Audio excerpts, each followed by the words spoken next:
মেয়েদের জীবন বড়ই অদ্ভুত, তাই না?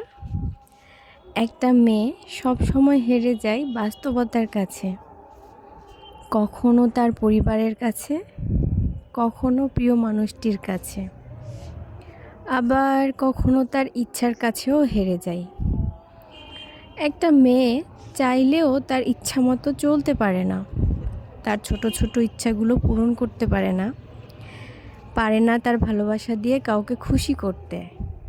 সারা জীবন তাদের কাটিয়ে দিতে হয় মানিয়ে নিতে, আর না হয় মেনে নিতে।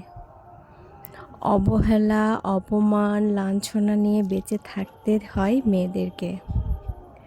আসলে মেয়েদেরকে সবাই নিজেদের সুবিধা মতো ব্যবহার করে যায়, সেটা বিবাহিত মেয়ে হোক বা অবিবাহিত মেয়ে।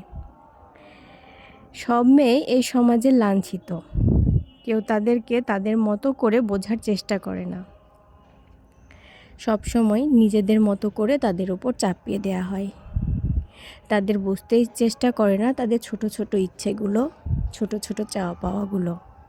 কিন্তু একটা মেয়ে বিয়ের আগে বাবা মা ভাই বোনের চাওয়া পাওয়া ইচ্ছার প্রাধান্য দেয়, বিয়ের পরে শ্বশুরবাড়ির লোকজনের প্রাধান্য দেয়। তাহলে তাদের মর্যাদাটা দেয়া হয় কোন সময়ে? মেয়েরা আসলেই অবহেলিত।